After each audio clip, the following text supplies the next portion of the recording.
Welcome to the Newton County Democratic Party's Town Hall Forum Series. In round 2 of tonight's forum, the candidates vying for the District 5 County Commission seat join us. They are Casey Duran,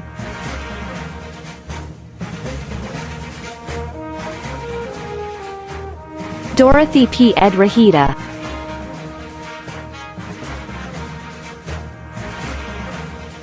Cecil Spencer,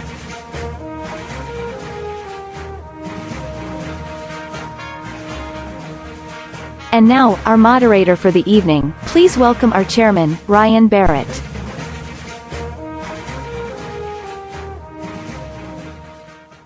I'm Mike Hesterly, first vice chair for the Newton County Democratic Party.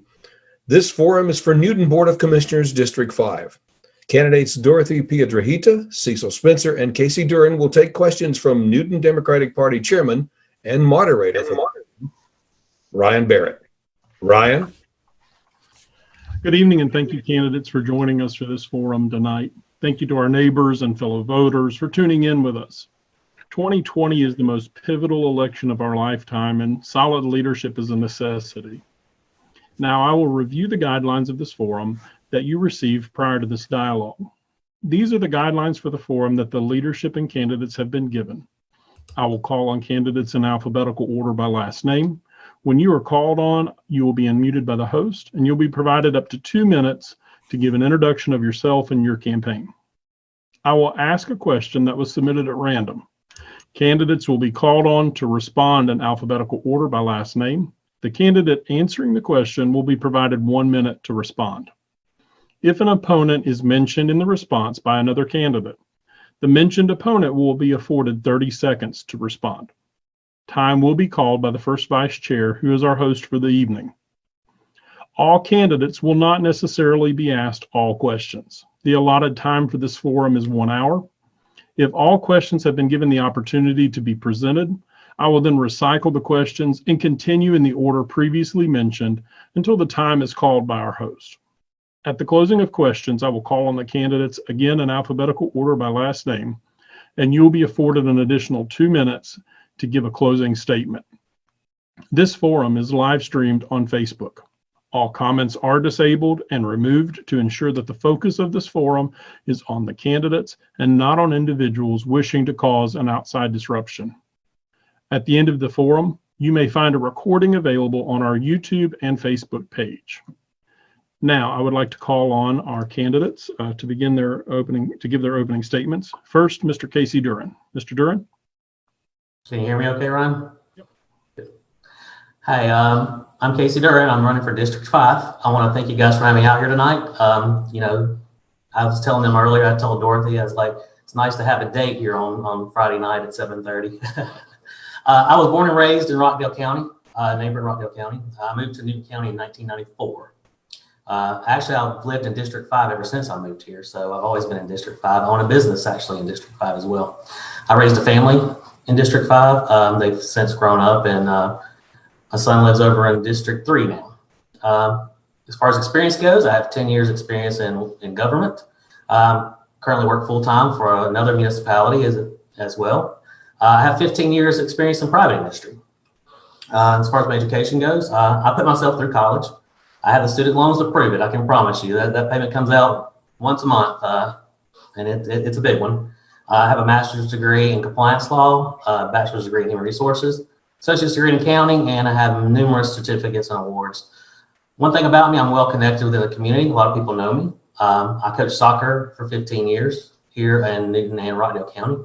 I support many of the events around town, so a lot of people know who I am. On a personal note, I'm a Star Wars and comic book nerd, so if you hear me make a reference here and there, you're just going to have to forgive me. Again, I appreciate you guys having me here tonight, and hopefully people out there who don't know me can find out a little bit more about me. Thank you so much. And now I will turn it over to Ms. Dorothy P. Edrahita for her opening statement. Good evening, everyone. I'm not originally from Newton County. My home is Montgomery, Alabama. I'm the proud daughter of a World War II veteran and a nurse. I have over 50 years of experience in government, state government, city government. I moved to the state of Georgia in 1970. Prior to that, I worked for the state of Michigan as a social worker. I went to Michigan because at the age of 15, I met Governor George Romney. And he told me that you will always have a friend in Michigan. So when I graduated from Alabama State College with a BA degree in sociology and psychology, I packed my bags and I moved to Detroit. After Detroit, I moved to Atlanta. In Atlanta, I became part of the Atlanta International City. I worked for the city of Atlanta, and I'm very proud to have been a part of the Olympics. All of the cement that's out there in the old Brave Stadium was a $3 million project. I was responsible for that. That I'm proud of, but that's not what I'm really, really proud of. I also started the first health fair in the state of Georgia under Mayor Maynard Jackson in the West End Mall. I also started the first camp for children with epilepsy in Toccoa. I also started a health free clinic in Old Techwood Homes, where Techwood used to be, but now it's Techwood, the college, the dorms are there. I presented that community with a free clinic, and the doctors and the medical professionals came from Emory University. My husband and I moved to Covington, Georgia in 2008. Since I've been in Covington, I have volunteered for AARP tax service for 10 years at the library on Floyd Street. I was just presented with my 10-year milestone pin.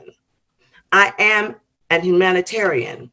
That's why I selected to go into sociology and psychology.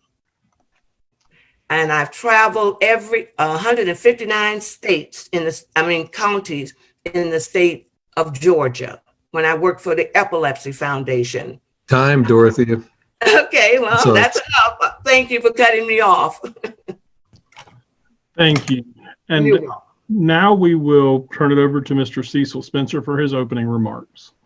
Ryan, can you see me? I lost video. I had just have the Zoom on the screen. Yep, I can see you and hear you. You're good.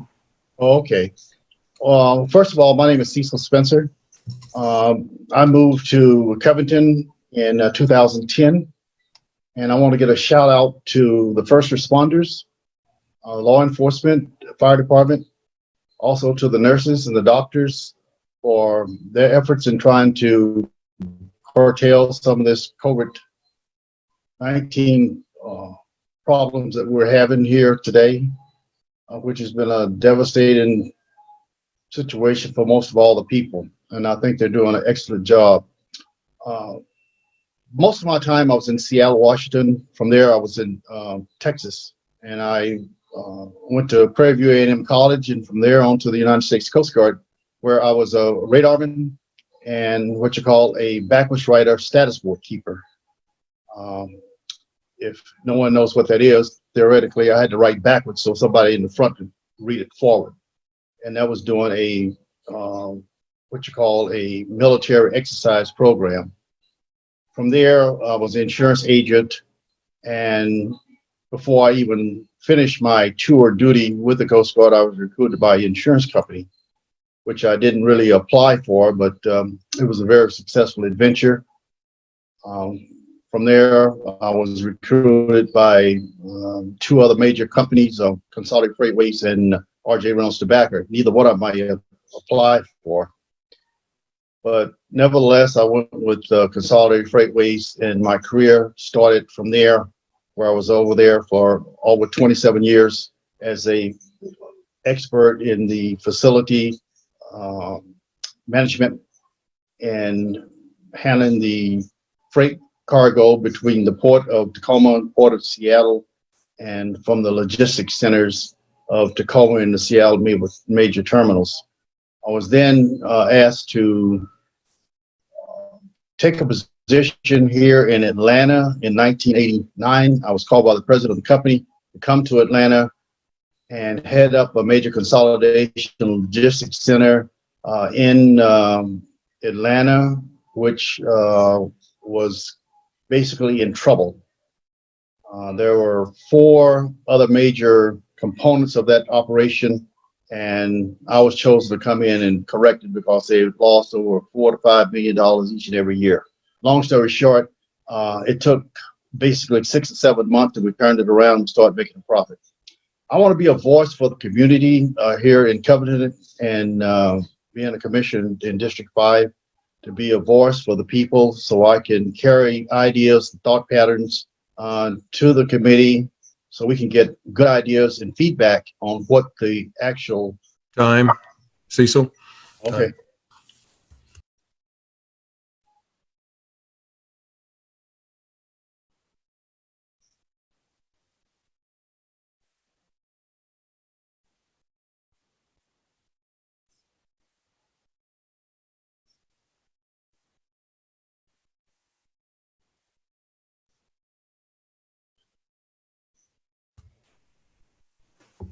Cannot hear you, Ryan. Can you hear me now? Yes, I couldn't unmute you, or I would have. Okay. A reminder, this is not a debate. This is not a time to sling mud upon one another. We want to provide a fair and equal opportunity to have candidates in front of the constituency. Any issues that arise in this forum that may violate this will be decided upon by unanimous agreement from the moderator and the host. Whatever decision is made is final. Now for our first round of questions, our first question goes to you, Mr. Duran. The question is, what is your knowledge of the Salem overlay, and how would you address the onslaught of new builders who wish to build new homes and not conform to the overlay standards? Well, the Salem overlay, overlays in themselves are made to make the community better. I mean, just by what they are. Legislative sessions several times have tried to take away the local government's power to regulate ordinances to make things how the local government sees it to happen. I'm a firm believer in having good built homes, quality built homes. I don't like to see homes that are thrown up with materials that are second class. So when those builders don't want to conform, they need to be held accountable to that, because there's a reason why we want this Salem overlay to look and feel, and we want to attract other people to come into Newton County. Like I said, overlays were made to spruce your county up or spruce your district up. The Salem overlay is actually over in another district. However, every district affects one other district. So we want the county in itself as a one Newton to look good. So yeah, anytime that a builder comes in and doesn't want to conform, we don't want that builder in the county, honestly. Thank you. Ms. Piedrahita, your question is regarding the convenience center where individuals are dumping their garbage. Why was a fee assessed to the convenience center when it was free? And what are the fees, the collected fees, going towards? Well, first of all, the convenient fees should be going toward the community where they're getting the trash from. And as far as the convenient fees, unfortunately, I have not studied that. Okay. And I'm very honest with that. Sure. Well, thank you. Mr. Spencer, would you consider lowering the millage rates for property taxes? And this comes from an individual who states, as a person in their 30s living in Newton County, it feels like ours are very high and young people already have a hard time making ends meet in this economy. Well, I don't think we need to lower the millage rate. I think what we need to do is bring more business into the area that can help share in the tax structure that is needed for Covington, because if we're going to grow, we have to have revenues, and there are expenditures that is associated with the growth of any community. And lowering the millage rate, I don't think accomplishes that, because theoretically there are services that have to be attended to. We have to pay for them, and I don't see where the millage rate is going to really benefit anybody other than a couple of individuals. I think the millage rate is fine for what we have to deal with right now, because we do need the revenues, and I think we need to consider other businesses that can come in and share the load. And theoretically, from what I understand, Newton County is one of the fastest growing counties in the nation. We stack up, I think, about the 33rd highest average as far as the growth is concerned in any of the counties in the United States. Okay, thank you. Mr. Durham, back to you. What are your thoughts or views on the Board of Commissioners providing permitting and review fee forgiveness in an effort to attract new businesses such as Lytle? I'm all for attracting new businesses if they do what they say they're going to do.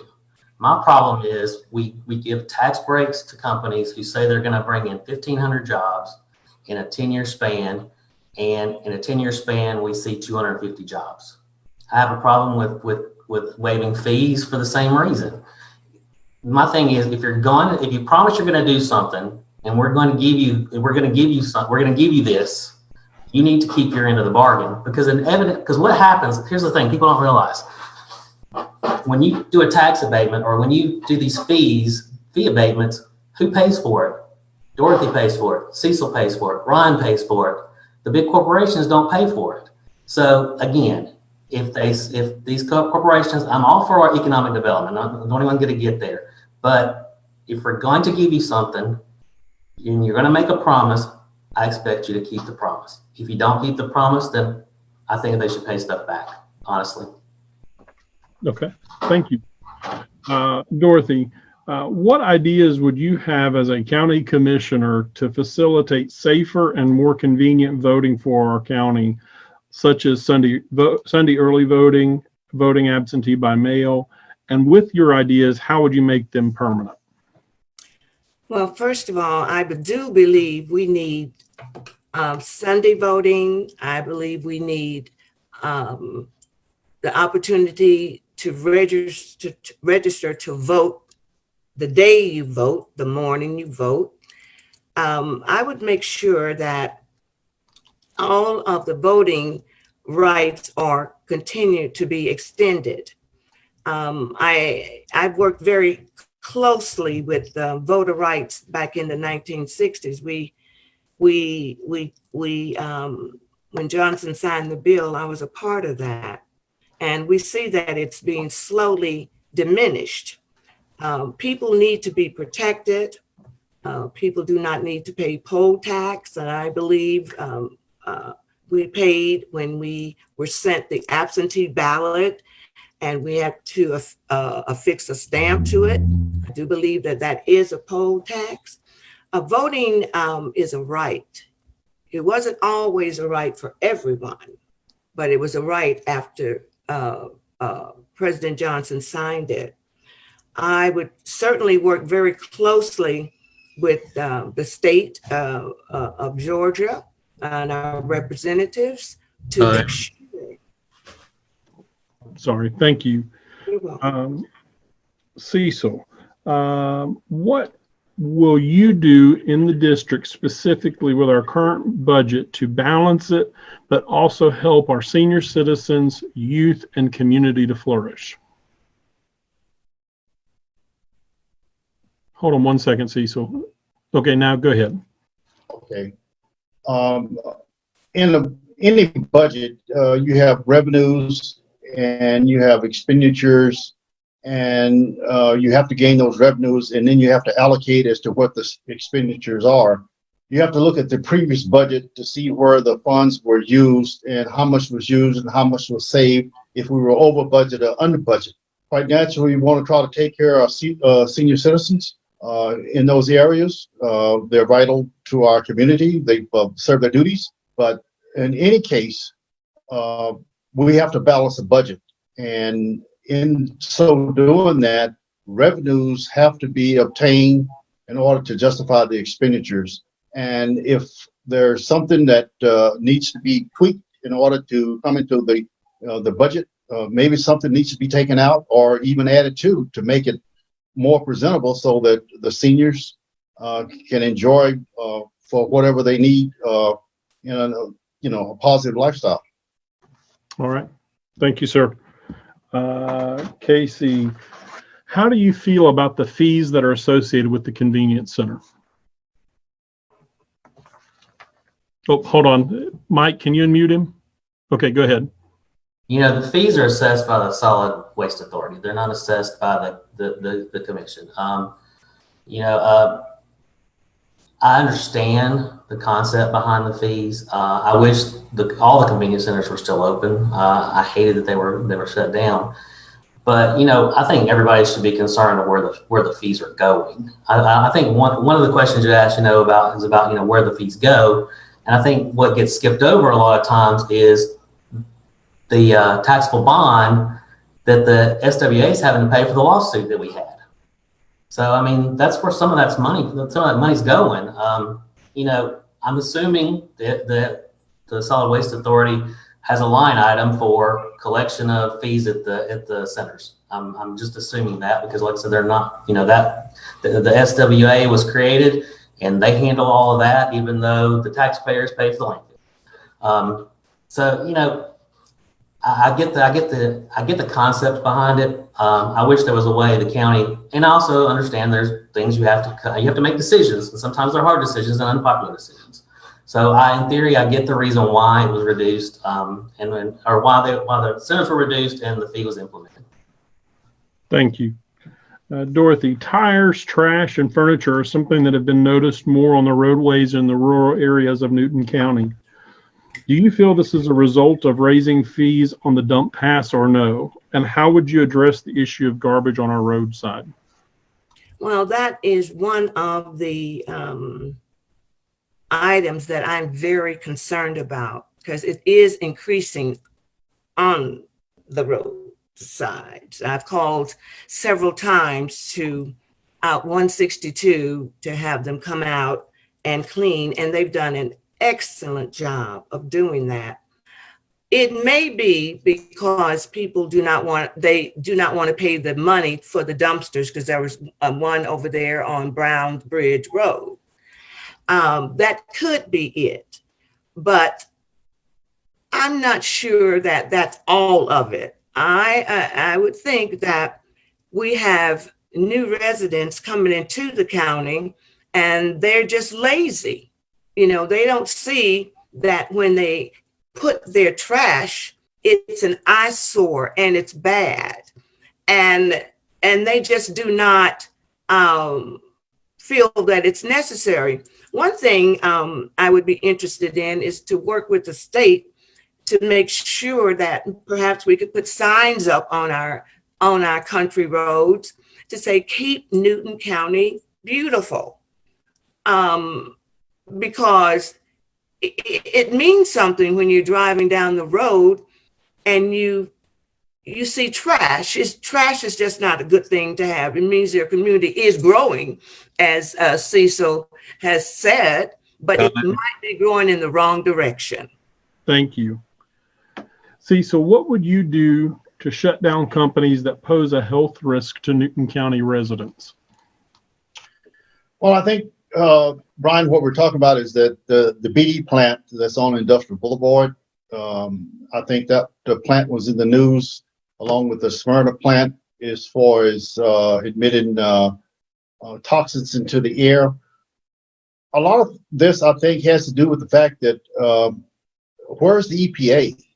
At one point in time, the EPA under other administrations used to be a vital part of a watchdog to find out if everyone was complying with the rules and regulations. I know when I was in the dry cleaning business, in which we were, the EPA was definitely in our back door, finding out whether or not we were wasted chloroethylene. And as anyone knows, chloroethylene is heavier than water.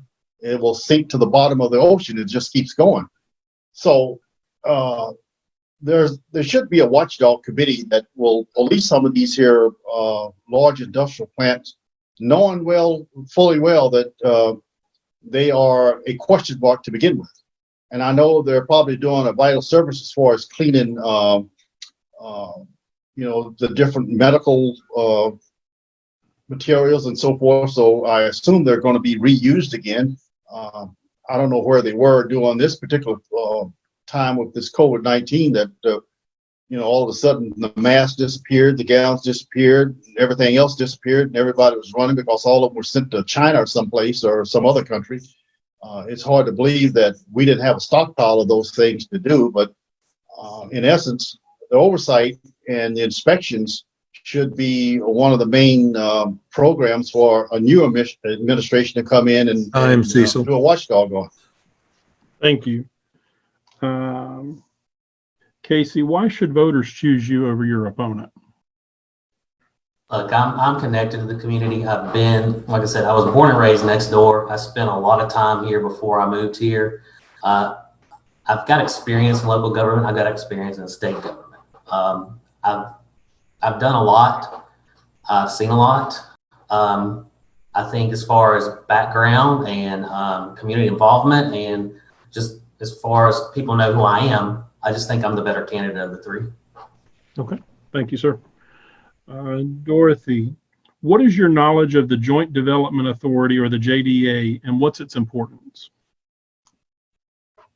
I don't have an answer for that. Okay, thank you. Cecil, what are the 4 major boundary lines of your district, and what do you feel are the unique challenges to this district? Well, the boundary lines is where I can get a feel for it. I've looked at the maps and so forth of where the districts are. It's really kind of a mishmash all over the place. You have I-20, which you exceed over I-20. You go down 36, and you have one side of 36 is in your district. The other side of 36 is in someone else's district. It kind of creates an obstacle for you as to really where you are. I don't know who drew those boundaries.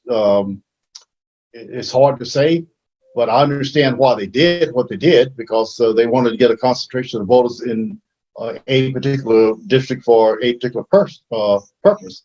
But if you watch the maps and look at the maps, it's pretty hard to really tell, because they just meander all over the place, in my opinion. Okay, thank you. Casey, what are your views on the SPLOST, or the Special Purpose Local Option Sales Tax, and what would be your plans for upcoming SPLOST opportunities? Look, I'm a big proponent on SPLOST. I think people who aren't in government don't understand that without SPLOST, you're not going to see road projects, you're not going to see park projects, you're going to see a lot of these projects that people call pet projects not be there, but they're beneficial to the community. I'm a huge proponent. One of the things I've talked about is micro parks. I'm a huge proponent of micro parks. Not big, huge parks with lots of playground equipment, lots of picnic tables. Porterdale, for example, Mayor Chapman has made little pocket parks throughout the community there. And I would love to see us use the SPLOST money to take those green spaces that we have and make them smaller pocket parks. So when I leave church on Sunday afternoon, me and my family can go down to the little park, then just have lunch outside. I think COVID showed us a lesson here that we need to work. We need to find our families again. I spent more time at home with my family, and I think micro pocket parks are a good thing. Of course, roads. I mean, we've got some roads around here that need to be attended to. And I think one thing a lot of people don't understand about roads is some roads are owned by the city, some roads are owned by the state, and some roads are owned by the county. So when someone says this road is messed up or this road isn't travelable, sometimes the county has no control over that, but for the ones we do have control over, I would love to see, you know, road improvements continue. I'd love to see pocket park, micro parks pop up and that type of stuff. Thank you. Dorothy, how will you address keeping up our green spaces better in District 5 with regards to mowing the grass on the easements and general beautification of the district? Well, that was one of the issues that I'm concerned about. I believe that, as I said earlier about the trash, I believe more signage, excuse me, to make our roads beautiful would help a lot. Also, I remember years ago, and maybe they still have it now, that organization portions of highways, and community organizations could do that. They portion of the highway and keep that beautiful. I also would like to see individuals be very careful when they are picking up trash on the roadway, because I've seen that several times. That's very dangerous. And what was the other part of your question? Last part. How you're going to keep the district better, not only with the grass on the easements, but just general beautification of the district? Well, beautification is extremely important. People throw trash, they throw their cigarette butts, beer cans, bottles on the easement. Perhaps more signage. Also, the community leaders could do a lot with that, because it might not just be the residents, it could be visitors that are visiting them. I know in our subdivision, that's what it is. And that's how I would address that, because having a beautiful layout in the county is extremely important. Thank you. Cecil, how will you address the lack of sidewalks in our district to help keep pedestrians safe and healthy? Well, I think we need to really analyze the need for sidewalks, especially on 278. I see a lot of individuals walking on the side. That's a busy, very, very busy road. Even in some of the areas in downtown Covington, in the neighborhoods, I don't see any neighborhood sidewalks whatsoever. I see that we're making some headway on K Street, and we're putting in some island. I suppose they're going to be for beautification aspects. I hope they use something more than deciduous trees. They ought to put in something like palm trees or sable palms. They're more beautiful and they don't create the waste and so forth. But we do need sidewalks, especially down 278. I haven't visited a lot of the neighborhoods, but some of the other things that we need to do too is that when developers come in, as far as in these communities, they should be budgeting for sidewalks to go in there. And also, on the other hand, parks and recreational for the neighbors that are in there. There are only a certain amount of parks and recreational areas in Newton County, and then if they're taken up by other parties who have first come, first serve, then that kind of puts that other person out. But I think we should get with the developers, make a mandate that if they're going to build a subdivision, the number one thing they have to do is assess for sidewalks. Thank you. All right, and this is our last round of questioning in respect of everybody's time. Casey, many of the constituents in the district are not aware that we have a commissioner that speaks solely for our district. How will you change that, and what will you do to build community in District 5? So I'm approachable. People know how to get in touch with me. I use social media. I'm open. Like I said, I've been around a long time. So as far as the community itself, I think a lot of people in the community know me as it is.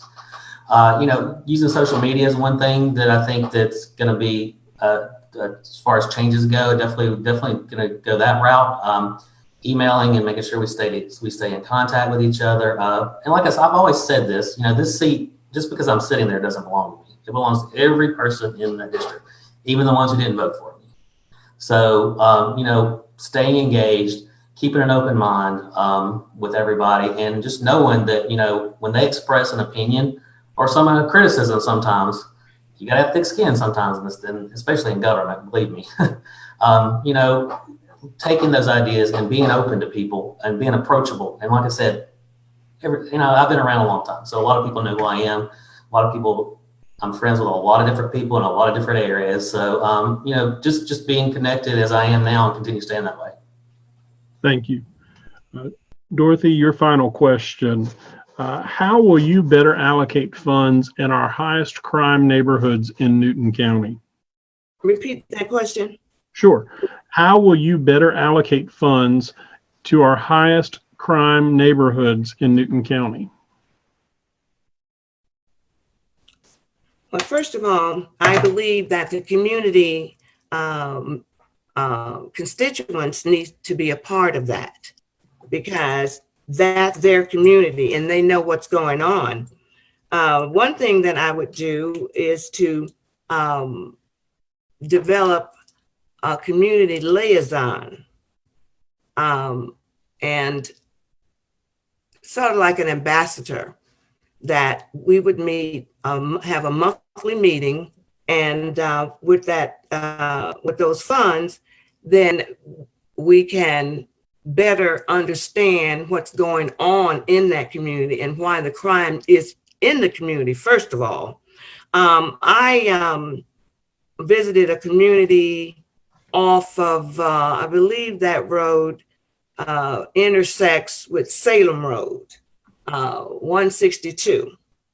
It was so bad in that area. All the while I was over there, I heard gunshots. And what I was told, well, be careful, they're not going to shoot you, but they're just shooting in the air. Those funds should be allocated to community groups or organizations in that group, in that community, because they best know where what their needs are. And so I would also have seminars where individuals in that community could attend and learn more about the community and what is causing the crime. Because if you don't know what's causing the crime, then you are not going to be able to solve the issue of the crime in that community. Thank you so much. And Cecil, your final question: why should voters choose you over your opponent? Oh, hold on one second. Mike, can you unmute him? Oh, okay, go ahead, Cecil. Okay, thank you. I'm a business person. I've been in business all my life. I've handled major projects. I've been in budgeting. I've had to put together a task force to handle different situations. I was called upon by a president of a major corporation to come in and clean up a major mess that had been developed by themselves from lack of coordination, oversight. I had an 800 person terminal. It was a logistics center. It was completely out of control, and I had to go in and clean it up and make it profitable. That terminal had not been profitable in 8 years from the time that it was started. So I know the background. I know the intricate details of getting in and getting my hands dirty. And like I said, I'm an interactive stockbroker. So I don't trade stocks per se. I trade options. And that's a real risky type of trade. But if you know how to do it, it's very rewarding. So I'm a person that can handle any task and do anything. And from the standpoint of handling and developing, for dry cleaners, being a shoe repair person, being in logistics, also from the standpoint of handling a major logistics center where I had no help and I had to do it basically all by myself, and coming from the West Coast to the East Coast and just really retraining 800 people in how to move freight. So I'm up to the task and I can do it. Thank you so much. And that concludes our round of questioning. So now we will open it up for your closing remarks, and we will turn it over to you, Casey Duran, as soon as you're unmuted. Thank you. Again, Ryan, thank you. Mike, thank you guys for doing this. Dorothy, Cecil, it was actually nice to kind of meet you guys. I've only seen you guys on Facebook or seen your signs. Again, I just, one big thing about me, and I pushed this when I started this, I'm not a politician. I'm your average citizen who wants the community to do better. I'm asking for you to vote for me. Again, I'm one of those people who I can work with anybody. One thing I've always admired about certain people in politics is their ability to work across party lines. And with this particular district, it's going to take somebody to do that because of the particular makeup of the district. When you go to the polls, I always say the first choice, the best choice, and the top choice. So I appreciate you guys having me here tonight. I appreciate you guys spending your Friday night with me, but I got to say one thing before I close. And I can't do this I got to say, shout out to my Leadership Rockdale 2020 class, best class ever. Thank you so much. And now, Ms. Dorothy Piedrahita, your closing remarks as soon as you're unmuted. Go ahead. First of all, I'm not going to presume that I know everything. I do not. I was told by General Cleveland, who was a general at Maxwell Air Force Base many years ago. He said, Dorothy, you are a quick study. I didn't answer 2 questions as well as I should have been. I'm not like my opponent. We are different individuals. I know what my background is, and that's what I'm going to stand on. I will learn. I'm capable of learning. I am a people's person. That's why I went into the field of sociology and psychology. A person can only be true to themselves. I was not in business. I served humanity. And with serving humanity, I learned a lot. I knew that I didn't know. I knew what I did know. So I'm telling the voters of the 5th district, it is a challenge. I've never have shied away from a challenge.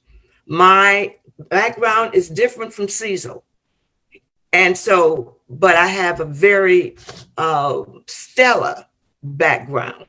The university that I graduated from has featured me very highly in their museum, Alabama State University. As I said, I am a humanitarian. I am willing to learn, and I will give the best that I have to offer. And I can assure you that you will not have voted for Dorothy Piedrahita in vain. I appreciate being on with Cecil, Durton. I had 2 guys tonight, never had 2 guys on a date before. And thank you so very much, Ryan. And so I know I have a lot of studying to do about District 5, and I'm willing and capable of learning if the voters will give me an opportunity. And I appreciate being here tonight. Thank you. Thank you so much, Dorothy.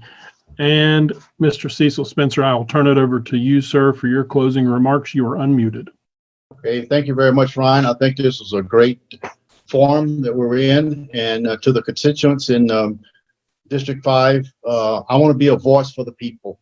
I want to bring your ideas to the forefront of the committees. In my traveling in the 26, 27 neighborhoods that I visited and was able to meet with people and talk with them, they even had no idea who the commissioner was for this district. They had never seen the commissioner, for number one. So you know that there were no ideas being passed from the community into the district in itself, or even into the committee meetings. I want to be that person that wants to sit in the forefront. And I believe in getting in with each and every neighborhood that I've visited, when the homeowners association, develop a quarterly meeting, get the ideas. No one knows anything about any particular neighborhood until you get on the ground floor and start a communication or start a dialogue with the people. And there are things that I learned from my association with the constituents that were in the different neighborhoods, even from the standpoint of the Deering circular stoplight. That is a major problem. I've been through that myself. I've almost got hit a couple of times. And that's a very concerning problem for the people down Deering. I've talked to them about it. And if you will give me your vote, I'm sure that I'll be able to help bring that problem to the committee and see if we can get that rectified so we don't lose any lives in that little roundabout there, a little corridor that is really a major problem. I understand that later on in life, there's supposed to be a 4-lane put in there, so there's no going to be more of a problem. So I'm asking for your vote, and I thank you for your time this afternoon, and I just appreciate it very much. And I'm just happy to be here in this District 5. Thank you much. Thank you so much. Thank you all for joining tonight. I appreciate you giving up your Friday night.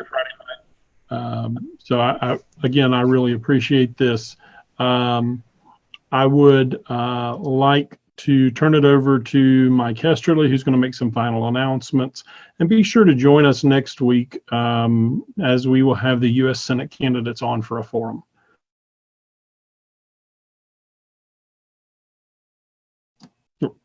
Mike, you had me muted. I'm sorry. I did my whole little spill there. I wanted to say thank you to everybody who was on this call. I appreciate you giving up your Friday night, taking the tough questions from your constituents. And I wish you all the very best of luck. As I said in District 3's forum, I am waiting with bated breath for 7:01 p.m. on June the 9th. You guys are going to be relieved, and trust me, I'm equally going to be relieved. A huge weight off of my shoulders. So I wish you all the best. We have some tough decisions to make in this election. So I wish you all the best. And with that, I'm going to turn it over to Mike Hesterly. Before I do that, I just want to remind everybody that next Friday night, we will have our forum with the U.S. Senate candidates. So be sure to tune in for that. So Mike, take it away. Thank you, Ryan. And I apologize for muting you. That probably will happen again, too. Anyway, I have a reminder before we get out of here. The Georgia Congressional District 4 is holding its weekly webinars to train for virtual phone banking. We need people to do phone banking. We need to get the right people in office, and this is one of the many, many ways to do it, and very effective. These webinars are held Saturdays and Sundays at 6:30 p.m. Saturday is for candidates and staff, and Sunday is for anyone wishing to learn how to volunteer for 2020. You can find more information on the Georgia 4th Congressional District Facebook page, and you can subscribe to our mailing list by visiting newtongeorgiadems.org. Once again, these virtual phone banking seminars are held Saturdays and Sundays at 6:30 p.m. And thank you, candidates, for being with us tonight. See you next time.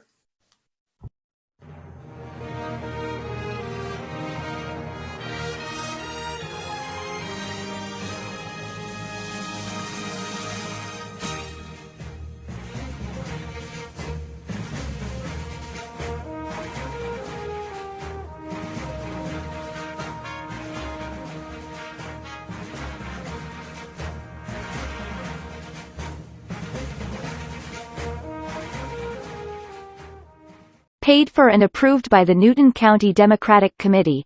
Not authorized by any candidate or candidates committee.